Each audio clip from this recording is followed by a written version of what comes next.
교회 10번째 시간이죠. 사역에 대해서 우리가 한번 생각해 보려고 합니다. 오늘 이 시대는 사역자에 대한 존중심이 부족한 시대입니다. 한국이나 미국이나 동일합니다. 오래전에는 사역자에 대한 존중심이 있었습니다. 커뮤니티가 존중해주고 환영해주고 인정해줬습니다. 이들은 마을의 지도자로 인정을 받고 도전받지 않는 진리의 수호자로 대접을 받았습니다. 존중과 책임감이 상당히 높았고 의심도 없었고 아예 의구심 같은 것은 존재하지 않았었죠. 강단에 서 있는 사람들에게 하나님의 메시지를 증거하는 자들에게 세상 사람들은 존중해 주었습니다. 세상에 사는 사람들은 교회 다닌다고 하는 그 이유만으로도 존중한 적이 많았죠. 그러나 지금이나 그때나 하나님의 사람들이 하나님의 양떼를 이끌려면 한결같은 신뢰가 필요합니다. 신도들이 이해 못하는 것은 모든 목회자들이 슈퍼맨이 될 수가 없습니다. 누구도 완벽한 사람은 존재하지 않습니다. 누구도 무리를 걸은 적도 없고 누구도 예수님처럼 행하는 사람은 한 사람도 없습니다. 많은 목회자들이 그들의 삶의 터전에서 하나님의 부르심을 받았지만 누구도 완전할 수는 없습니다. 바울 선생의 가르침을 우리가 한번 보겠습니다. 디모데전서 1장 12절에서부터 16절에 12절 나를 능하게 하신 그리스도 예수 우리 주께 내가 감사함은 나를 충성되이 여겨 내게 직분을 맡기심이니 내가 전에는 회방자요 핍박자요 포행자였으나 도리어 궁유를 입은 것은 내가 믿지 아니할 때에 알지 못하고 행하였음이니라. 14절 우리 주 은혜가 그리스도 예수 안에 있는 믿음과 사랑과 함께 넘치도록 풍성하였도다. 15절 미쁘도다 모든 사람이 받을 만한 이 말이요 그리스도 예수께서 죄인을 구원하시려고 세상에 임하셨다 하였도다. 죄인 중에 내가 괴수니라. 그러나 내가 궁일함을 입을 까닭은 건 예수 그리스도께서 내게 먼저 1절 오래 참음을 보이사 후에 주를 믿어 영생 얻은 자들에게 본이 되게 하려 하심이니라 이렇게 얘기를 합니다. 자, 사도 바울이 여기서 고백을 합니다. 나는 전에는 회방자였고 핍박자였고 포행자였습니다. 그런 내가 하나님께 긍휼을 입고 주님이 주신 은혜로 말미암아 내가 풍성한 삶을 살게 됩니다. 오늘 많은 사역자들 가운데 이런 사람들이 얼마나 될까요? 제 주장은 오래전에 사역자들의 인간적인 모습에도 불구하고 여러 가지 기벽에도 불구하고 완벽하지 못함에도 불구하고 그 권위와 그의 주의 종이라고 하는 자리 때문에 존중을 받았던 시대가 있었습니다. 그러나 오늘은 주의 종이라는 자리가 가장 높은 도덕적인 요구와 순결성, 전문성, 훈련과 헌신 그리고 신뢰적인 측면에서 가장 낮게 평가되는 그룹 중에 하나라는 사실이에요. 전에는 그런 비판이 전혀 없었다 이렇게 말하는 것은 아닙니다. 모든 세대에 걸쳐서 자신의 부르심을 욕되게 하는 자들은 항상 존재해 왔습니다. 초대교회부터 항상 문제를 제기하거나 문제를 야기시키는 자들도 있었습니다. 그래서 많은 사람들은 오해당하기도 했고 소수의 사람들의 행동은 전혀 동의되지 않기도 했습니다. 근데 문제는 뭐냐면 지금은 소수가 아니라 다수가 문제가 있어 보인다는 사실이에요. 사실 가만히 들여다보면은 오직 소수의 사람들만이 위선적이고 거짓된 측면이 많고 다수는 그렇지 않다고 하는 사실을 우리가 인정해야 되지만 그렇지 않은 것이 현실이에요. 사역을 바라보는 시각이 한결같은 의구심과 불안감으로 바라보고 있다라고 하는 사실입니다. 19세기만 하더라도 교회가 세상을 향해서 뭐라고 외쳤냐면 너희들의 죄를 알고 회개하라고 외쳤어요. 그리고 복음을 받아들여라 이렇게 외쳤습니다.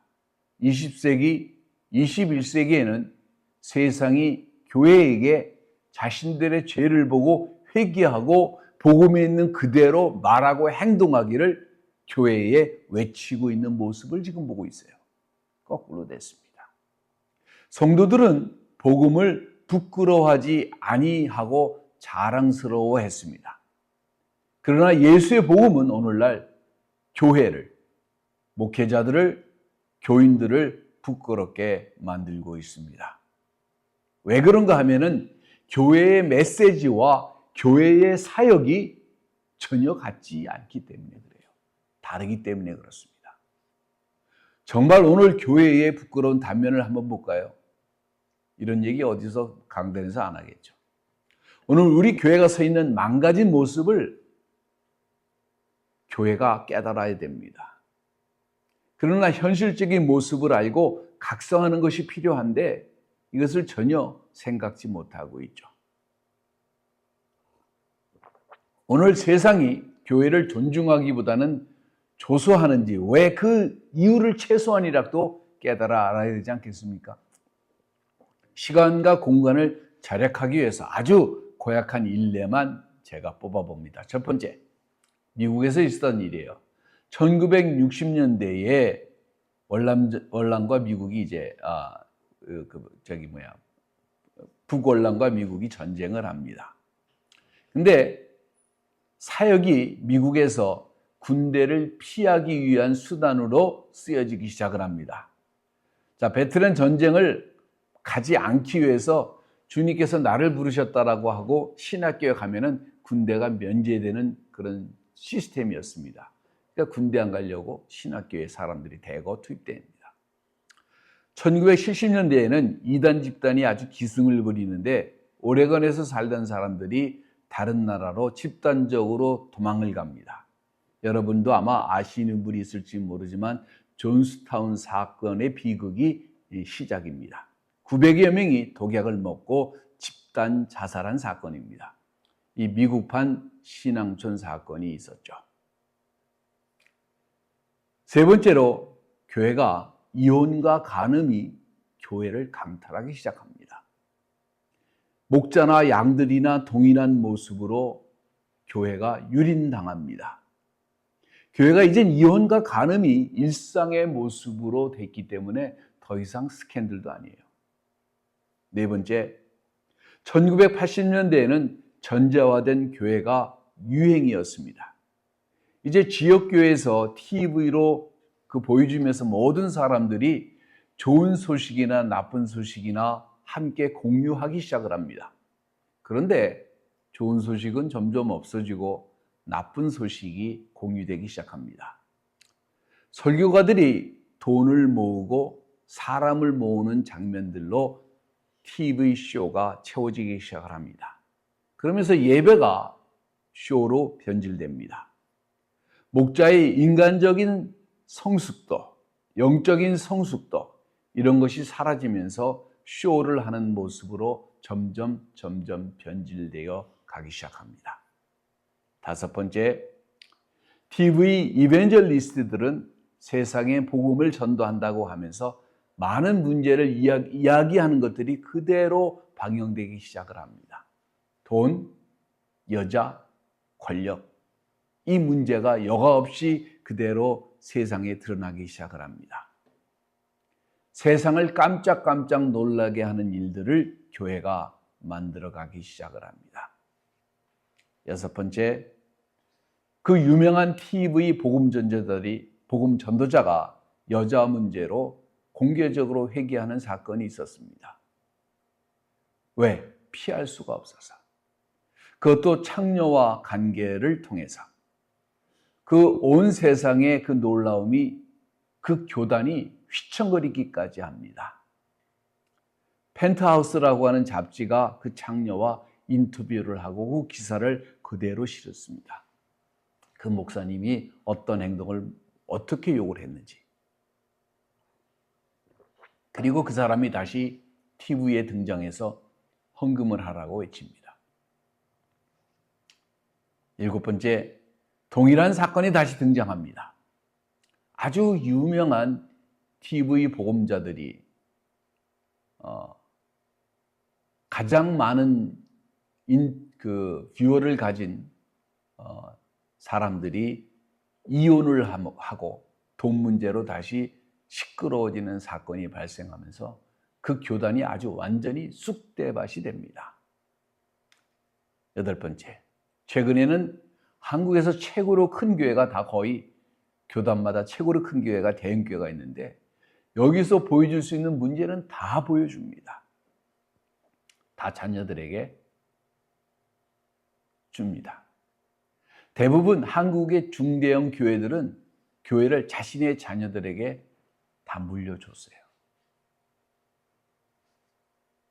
자, 여기에는 이름을 생략했습니다. 교단도 생략했습니다. 크리스찬 지도자들이, 찬양 인도자들이, 높은 영향력을 가지고 있는 평신도들이, 교인들이, 여자들이, 남자들이, 재정을 쥐고 있는 사람들이 문제를 일으켰습니다. 간음, 간통, 동성애, 법률적인 문제, 재정 문제, 심지어는 강간까지 모든 스캔들이 이곳에서 벌어졌습니다. 이들이 지금 사회계 현장에서 때로는 지도자로 아직도 활동하고 있습니다. 제가 여러분에게 묻습니다.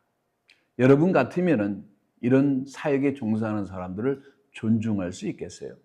저는 못합니다. 지금 교회의 모습이 충격적입니다.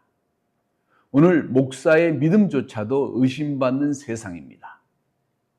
형제를 공격하고 자매를 치는 죽음의 게임을 교회에서 날마다 행하고 있습니다. 이 게임은 다 말로 행해지는 게임입니다.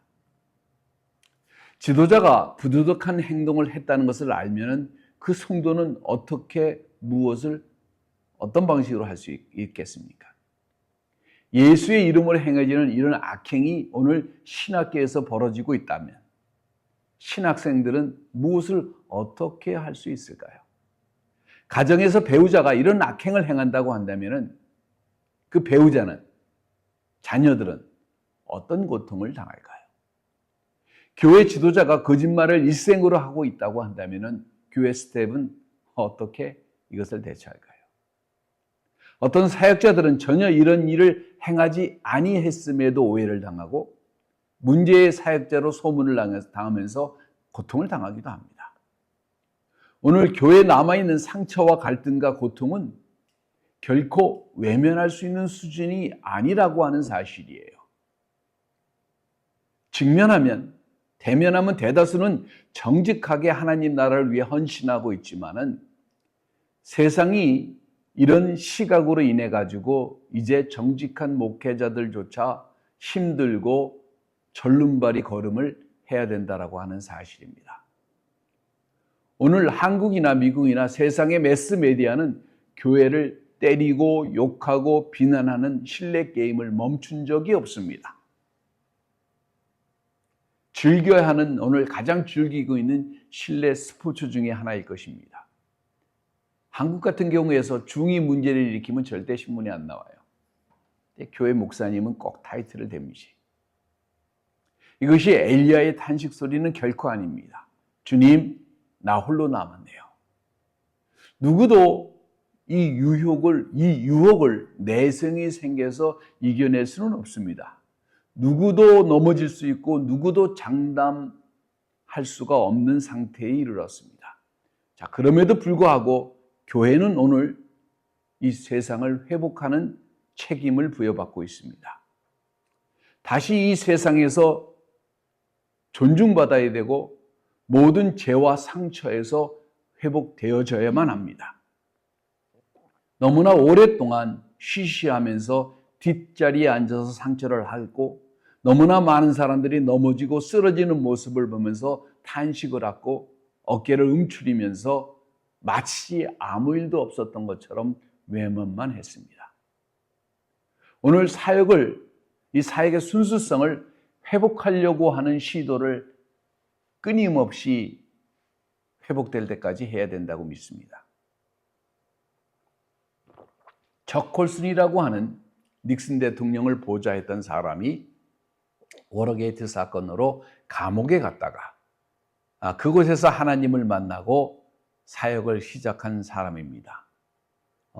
천재 중에 천재라고 소문난 사람이죠. 자, 그의 책 왕국의 갈등이라고 하는 책에서 그는 이런 관측을 했습니다. 특별히 세상의 매스 메디아의 그릇된 태도에서 시작한 사역자들에 대한 비난을 생각하게 합니다.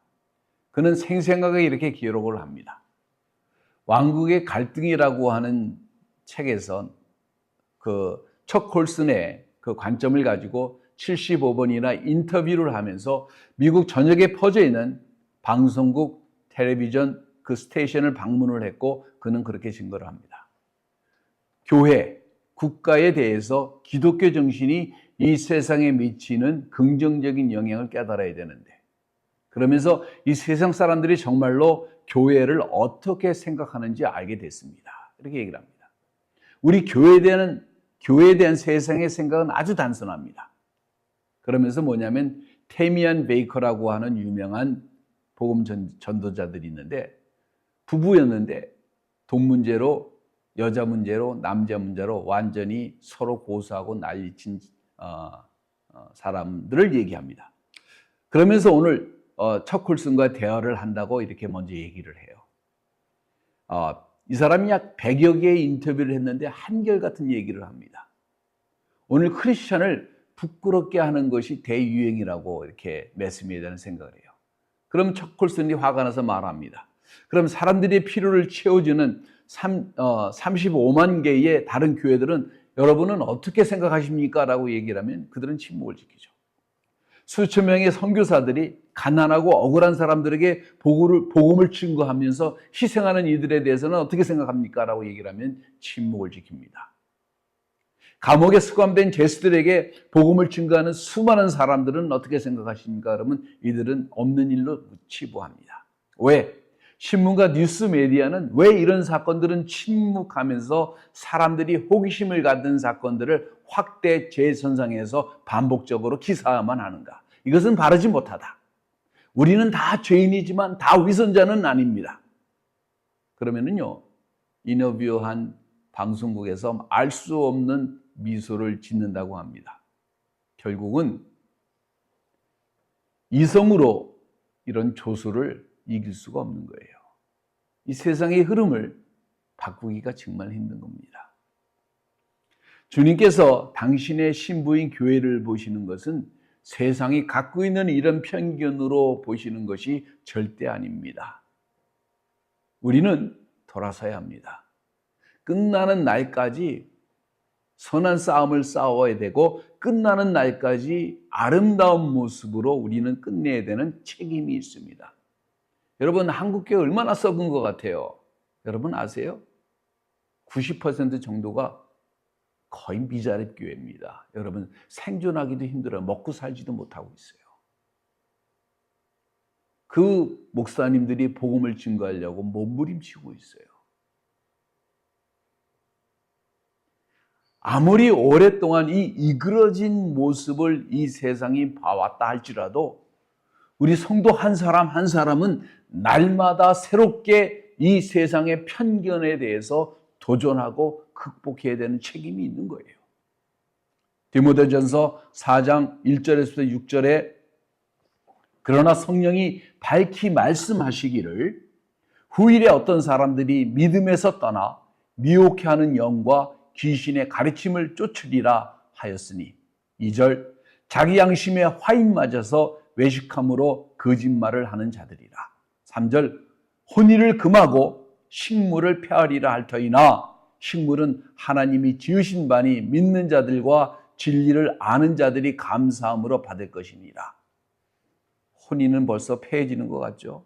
4절 하나님이 지으신 모든 것이 선함에 감사함으로 받으면 버릴 것이 없나니 5절 하나님의 말씀과 기도로 거룩하여 짐이니라. 6절 내가 이것으로 형제를 깨우치면 그리스도 예수의 선한 일꾼이 되어 믿음의 말씀과 내가 쫓은 선한 교훈으로 양육을 받으리라. 말씀을 이해하면 마지막 날은 힘든 때라고 하는 사실을 기억하십시오. 우리가 얼마나 힘든 때라고 하는 것은 제가 계속해서 강조해 왔습니다. 성령께서 말씀하여 이르시기를, 밝히 말씀하여 이르시기를 우리는 최악의 때를 지금 기대하고 살아가야 합니다. 이게 현실적인 거예요. 우리는 마지막 때에 서 있습니다. 마지막 때의 시작은 교회의 시작이 마지막이에요. 다니엘서의 마지막 주간의 시작입니다. 전 시작이에요. 자, 근데 마지막 초기가 교회의 시작이라면 우리는 지금 마지막의 마지막 때에 서 있습니다. 그리고 주님이 심판하실 날이 점점 다가옵니다. 이것은 분명해요. 자, 세 가지가 생각납니다. 성경은 이런 때를 경고하셨고 예언했다는 것을 여러분 먼저 기억하시기를 바랍니다. 이런 악한 일들은 더 악한 일들로 지속적으로 생길 것입니다. 여러분, 50년 전만 해도 이혼이나 간음의 문제가 크리스찬들에게 전염병처럼 번진다는 사실을 생각조차 해본 적이 없습니다. 제가 어렸을 때는 교회 다닌다 그러면은 뭔가 존중심이 있었어요. 같은 학급의 학생이라 할지라도. 근데 이젠 다릅니다. 의심할 것 없이 이것이 오늘의 현실입니다. 분명하게 성경은 이 모든 것을 말씀하셨고 도덕적으로 더 타락된다고 분명하게 예언하셨습니다. 마태복음 24장 4절에서 6절에 4절, 예수께서 대답하여 가라사대 너희가 사람의 미혹을 받지 않도록 주의하라. 5절, 많은 사람이 내 이름으로 와서 이르되 나는 그리스도라 하여 많은 사람의 미혹을 하리라. 6절, 난리와 난리의 소문을 듣겠으나 너희는 삼가 두려워 말라. 이런 일이 있어야 돼. 끝은 아직 아니니라. 이렇게 얘기하십니다. 10절과 12절에 그때 많은 사람이 시험에 빠져 서로 잡아주고 서로 미워하겠으며 거짓 선지자가 많이 일어나 많은 사람을 미혹하겠으며 불법이 성함으로 많은 사람의 사랑이 식으리라. 23절, 그때 사람들이 너에게 말하되 그리스도가 여기 있다 혹 저기 있다 해도 믿지 말라. 거짓 그리스도들과 거짓 선지자들이 일어나 큰 표적과 기사를 보여 할 수만 있으면 택하신 자들도 미혹해 하리라. 보라, 내가 너에게 미리 말하였노라. 유다서 1장 17절에서도 23절에 사랑하는 자들아, 너희는 우리 주 예수 그리스도의 사도들의 미리 한 말을 기억하라. 18절, 그들이 너에게 이르기를 마지막 때에 자기 경건치 않은 정욕대로 행하며 기롱하는 자들이 있으리라 하였나니 19절, 이 사람들은 당을 짓는 자며 육에 속한 자며 성령이 없는 자니라. 20절, 사랑하는 자들아, 너희는 너희의 지극히 거룩한 믿음 위에 자기를 건축하며 성령으로 기도하며 하나님의 사랑 안에서 자기를 지키며 영생에 이르도록 우리 주 예수 그리스도의 궁유를 기다리라. 22절, 의심하는 어떠한 자들을 궁일이 여기라. 23절, 또 어떤 자들을 불에서 끌어내어 구원하라. 또 어떤 자를 그 육체로 더럽힌 옷이라도 싫어하여 두려움으로 궁일이 여기라. 자, 두 번째, 오늘 사역에 있어서 실제적으로 타락한 사람은 일부분이라는 사실이에요. 세상에서 교회가 타락했다고 손가락질 하지만은 아까도 얘기했지만 미자립한 교회가 90%가 넘어요. 타락할 수 있는 형편이 절대로 못 됩니다. 생존하지 못해서 발부둥칩니다.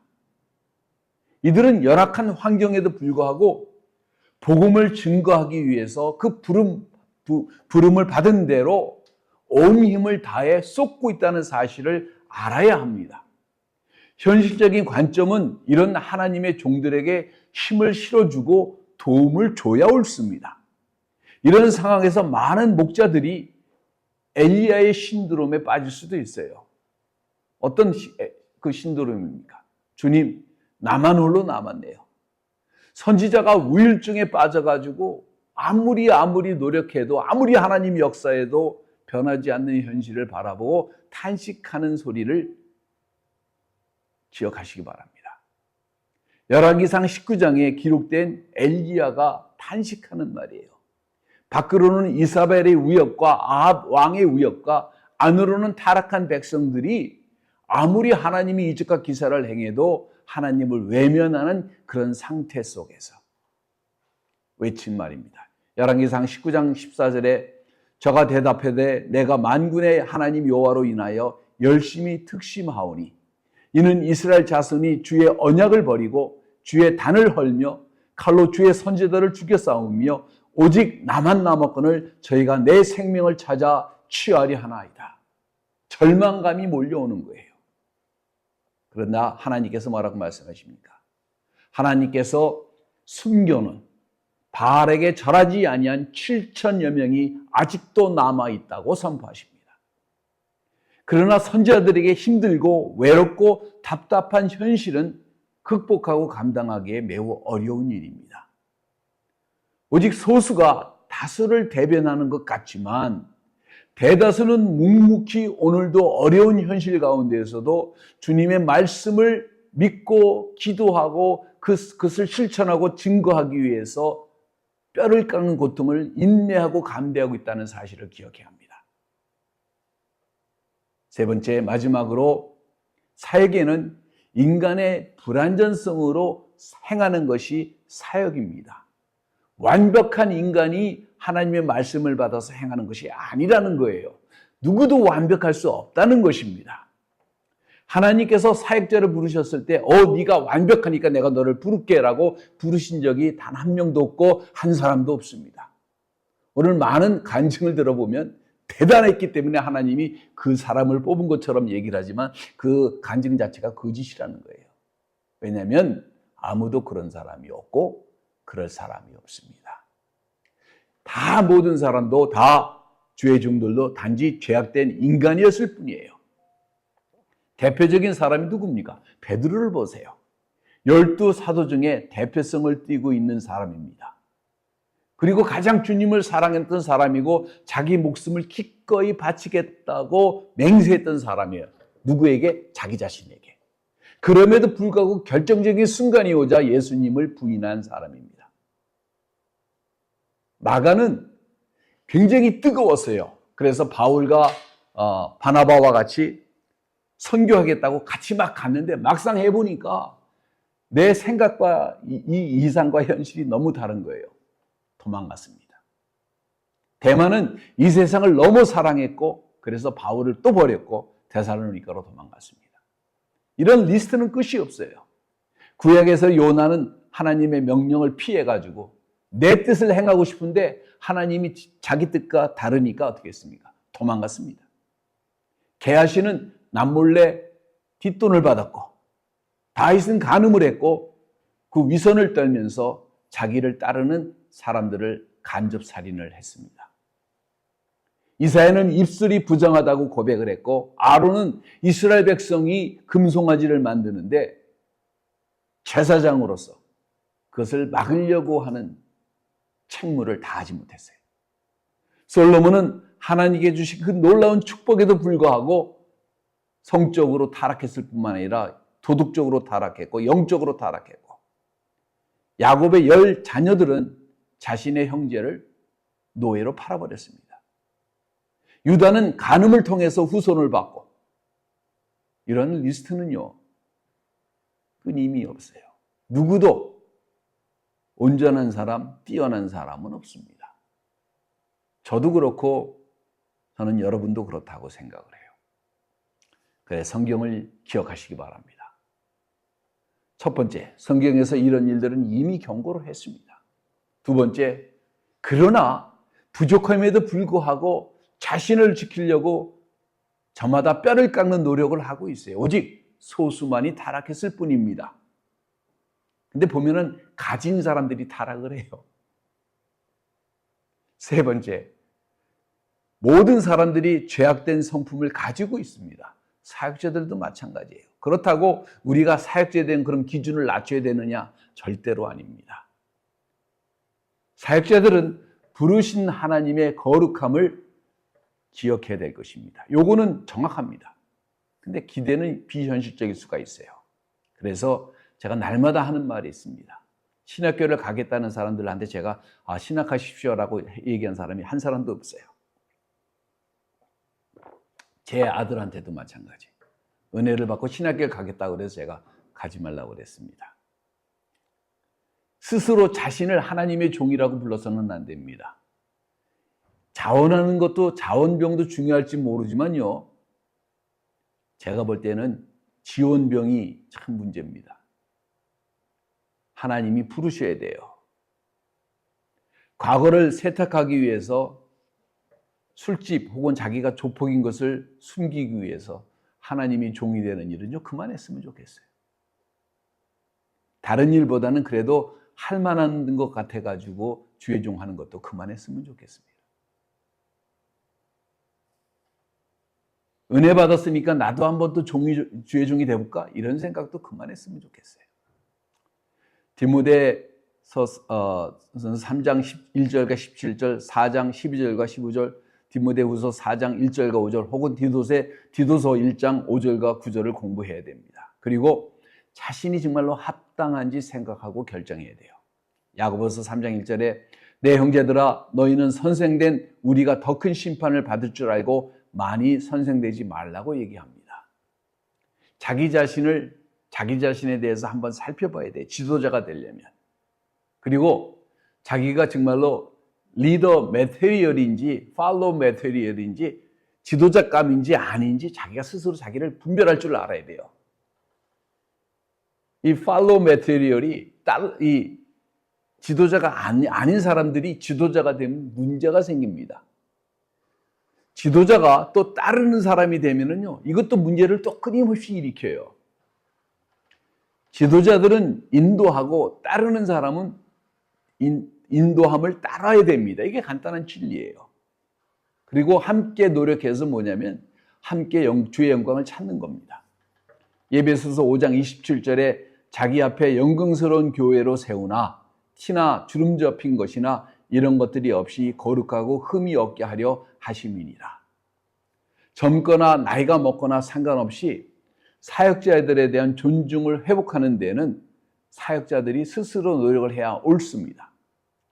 이것은 하나님의 은혜를 믿고 살고 증거하며 하루하루를 사는 것입니다. 오랜 세월을 거쳐서 증명되는 거예요. 이것은 마라톤과 같은 것입니다. 제가 더한 것에 은혜가 넘친다고 하는 말은 사역에서 사용되는 것이 사용되면 안 되는 말일 수도 있습니다. 사람을 덜 두려워하고 하나님을 믿는 지도자들은 하나님을 진정으로 두려워해야 합니다. 영적인 일은 도덕적인 것보다 위에 있어야 합니다. 영적인 일이 도덕적인 것 밑에 있으면서 영적인 것이라고 말을 하면서 자꾸 이렇게 덧칠을 하면 절대로 안 되는 거예요. 자유를 얻기 위해서 순종을 버리면 안 되는 것입니다. 자, 의심과 그런 파멸을 어떻게 피하는가? 가장 중요한 것은 누구도 교회에서 신격화해서는 안 됩니다. 지도자에 대한 찬사가 넘쳐가지고 경배로 변하면 이거는 반드시 문제예요. 그런 집단에 혹시 있다면 바로 나오십시오. 지도자에 대한 찬사가 경배로 변해서는 안 되는 것입니다. 얼마나 재능이 있고 사역자가 어떤 의미로 여러분에게 다가오든지 찬양은 예수 그리스도에게만 돌려야 합니다. 사람을 따르는 것은 도가 넘치면은 여러분을 더 깊은 구덩이로 빠질 수 있게 되기 때문에 그래요. 지도자를 믿고 신뢰하는 것, 따르는 것, 이거 중요한 것이지만 경배의 대상이 된다? 그러면은 그 경배하는 여러분 자체에 문제가 있는 거예요. 바로 돌아서십시오. 여러분과 그 지도자가 다 같이 불행해집니다. 이것은 교회사에서 증명된 거예요. 이것은 오늘날 너무나 많은 교회에서 증명된 일입니다. 사도행전 14장 8절과 18절에 사람들은 바울과 바나바를 신으로 섬기려고 했던 적이 있어요. 이때 바울과 바나바가 이것을 즐기지 않았습니다. 이렇게 외칩니다. 두 사도 바울과 바나바가 바나바와 바울이 듣고 옷을 찢고 무리 가운데 뛰어들어가 소리질러 가로되 여러분이 어찌하여 이런 일을 하느냐? 우리도 너희와 같은 성정을 가진 사람이라. 너희에게 복음을 전하는 것은 이 헛된 일을 버리고 천지와 바다와 그 가운데 만유를 지으시고 살아계신 하나님께 돌아오라 함이라. 그럴 것 때문에 복음을 증거하는 건데 그렇게 한다고요? 그건 말이 안 되는 거죠. 그랬더니 사람들의 반응이 어때요? 19절에 유대인들이 안디옥과 이고니온에서 와서 무리를 초인하여 돌로 바울을 쳐서 죽은 줄 알고 성 밖에 끌어내니라. 이게 사람의 반응이에요. 지도자를 경배하려고 했던 이들이 그게 아니라고 하니까 바울을 돌로 쳐 죽인 줄 알아요. 바로 이것이 사역의 좋은 예입니다. 사역자들은 펜트하우스에 살다가 갑자기 지하실에 끌려가지고 조 맞는 모습이에요. 아침엔 신으로 경배하러 갔지만 저녁에는 돌로 칩니다. 이런 극단적인 대접은 사역자들에게 온당치 않습니다. 사역자들은 사람들이 경배하면요 도망가는 게 살 길이고 이것을 즐기면 결국 자신이 하나님 위치에 서서 영원히 저주받는 심판에 이르게 될 것입니다. 결국 타락하게 될 거예요. 타인에게 복음을 전파하고 자신은 멸망을 얻는 결과를 초래하는 것입니다. 부당하게 돌로 치려할 때에도 사역자들은 또한 당당할 줄 알아야 돼요. 사단이 하나님의 종을 공격하는 것이기 때문입니다. 우리 육신은 약하고 대적은 강합니다. 이것 또한 알아야 돼요. 누가복음 22장 31절과 32절에 시몬아 시몬아 보라 사단이 밀가부로 하려고 너희를 청구하였으나 그러나 내가 너희를 위하여 내 믿음이 떨어지지 않기를 기도하였으니 너는 돌이킨 후에 내 형제들을 굳건히 하라 그렇게 얘기합니다. 대적은 사역자들을 공격합니다. 특히 하나님을 진심으로 사랑하는 자들을 끊임없이 공격합니다. 사단이 하나님 편인지 자기 편인지 모호한 사람들은 많이 도와주죠. 왜? 그 친구들은 자기 일을 하니까. 자, 모든 육신은 너무 약하고 대적인 사단은 너무 강합니다. 오늘 재능 있는 사역자들이 사단의 공격으로 넘어지고 쓰러지는 이유는 바로 여기에 있습니다. 너무 힘들어서 하나님 일을 하다 세상에서는 그런 일이 없는데 하나님 일을 하다 보면 너무 욕을 많이 먹으니까 감당이 안 돼서 포기하고 세상으로 돌아갑니다. 끊임없는 사단의 타겟이 되기 때문에 이유도 없이 대적자들이 덫을 놓고 사역자들을 기다리고 그 미묘하고 알 수 없는 덫으로 인해서 너무너무 힘든 거예요. 때로는 감당할 수 없는 비난과 고통과 고난 때문에 이것을 극복하려면 기도밖에 없는데 기도를 한다고 해서 여러분이 생각하는 것처럼 금방금방 이겨내는 게 아니라 그 숱한 기도를 통해 가지고 사역자들이 뭐예요? 능력이 생기는 거예요. 예전에 목사님들이 그 모여있던 그 모라비안 폴에서 갔는데 미국 사람들 이제 많이 모였는데 세계에서 한 90여 명 정도가 모였는데 오순절 쪽에 하도 문제가 많아서 그런 것인지 이미 하나님 능력이 없어요. 저는 구경하러 갔는데 제 제자들이 이제 저를 보내줘서 제가 갔었는데 제가 기도를 해주니까 하나님 역사가 많이 나타나니까 그 중에 침례교 목사님이 한 명이 있었어요. 그 사람이 오더니 어떻게 침례교 목사가 골든게이트에 나온 사람이 이런 일을 그래서 제가 그분한테 그런 얘기를 했어요. 광야의 학교를 네가 졸업을 안 해서 너한테 그런 게 없다. 그게 무슨 말인지 모를 거예요. 광야를 지나가면 하나님께서 바로 이런 고난과 고통을 주셔서 개인의 재능으로 하는 게 아니라 뭐예요? 하나님의 능력으로 해야 되기 때문에 그러므로 기도하게 하고 하나님 말씀에 더 의지하게 하고 믿음을 더 강하게 하고 그리고 사용하시는 거죠. 기도하면서 깨어서 하나님의 그런 하나님을 믿는 믿음 외에는 아무것도 하나님 종을 세울 수도 도울 수도 없다는 사실을 깨닫게 하시고 그리고 하나님이 그것을 그 사람들을 사용하시는 거예요. 그 광야에서 깨닫는 거죠. 누구도 도울 수 없다고 하는 것을. 이 과정을 통과해야 되는데 오늘 이 과정이 없어졌어요. 유명 목사 밑에서 부목사를 하면 성공하는 길이에요. 그러니까 사람한테 순종하고 그 사람들이 교회 가서도 똑같은 짓을 합니다. 교회가 다 망가지는 거예요. 마지막으로 모든 심판을 하나님께 의탁해야 합니다. 모든 복수는 하나님께 해야지 내 손으로 복수를 하려고 하고 해결하려고 하면 바로 또 문제가 생깁니다. 사람의 손으로 해결할 수 있지 않습니다. 하나님께서 다스리도록 해야 합니다. 사람의 손으로 보이는 악행을 막거나 저주하지 말고 하나님 손에 의탁할 줄 알아야 되는데 이게 되게 힘들어요. 다른 사역자나 혹은 악행자들의 그 악행에 우리가 미사일을 쏴가지고 저주하거나 울분을 토할 필요가 없습니다. 여러분이 항상 기억해야 되는 것은 그거예요. 모든 것은 하나님이 다스리십니다. 우리가 하나님 손에 의탁해야 되는데 이게 엄청 힘든 거예요. 믿음이 필요합니다. 믿음이 필요해요. 모든 것을 내가 해결하려고 하면은 내가 그 마찰을 다 받아내야 되는데 그렇게 감당할 사람은 이 세상에 없는 것 같아요. 문제가 있으면 하나님에게 의탁하셔야 됩니다. 그리고 마지막으로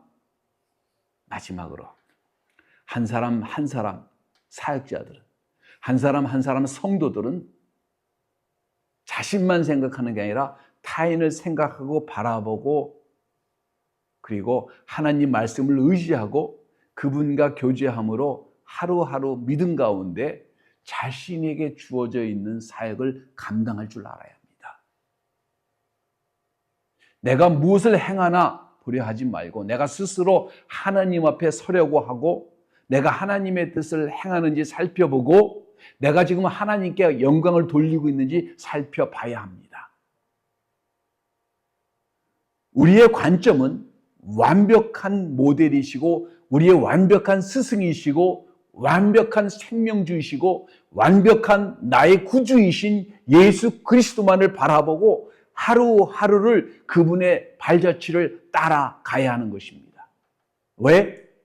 예수만이 길이요 진리요 생명이기 때문에 우리를 바르게 인도하실 분은 예수 외에는 아무도 그 어떤 누구도 될 수 없다는 사실을 믿어야 합니다. 깨달아야 합니다. 우리는 예수를 구주로 섬기는 사람이지 사람을 주인으로 섬기지 절대로 않습니다. 성도는 예수의 사람이어야 마땅합니다. 어느 한 개인의 사람이 아니라 개인의 집단이 아니라 예수 그리스도의 사람, 예수 그리스도의 집단, 그분이 하신 말씀을 믿고 따르고 순종하는 것이고 목회자는 당연히 그것을 가리키고 행하는 사람이어야 되고 성도 역시 그것을 믿고 따르고 가리키고 행하는 사람이 돼야 되는 것입니다.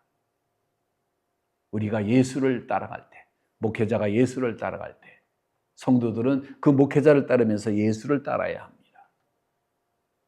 그러면 그 뒤에 더 많은 사람들이 또 따라갈 것입니다. 더 많은 사람들이. 이것이 우리가 갈 길입니다. 길이요 진리요 생명 되신 예수 그리스도가 피로 세운 교회를 더 이상 오염시키는 일은 없기를 바랍니다. 기도하겠습니다. 주님, 감사와 찬송과 영광을 아버지 앞에 드립니다. 나의 하나님, 나의 구주시여, 길이요 진리요 생명 되신 주님, 그의 피로 세우신 이 거룩한 제단 앞에 감사함과 떨림으로 아버지 앞에 서서 주를 찬미하고 찬양하게 하옵소서. 감사와 찬송과 영광을 돌리며 예수님의 이름으로 기도합니다.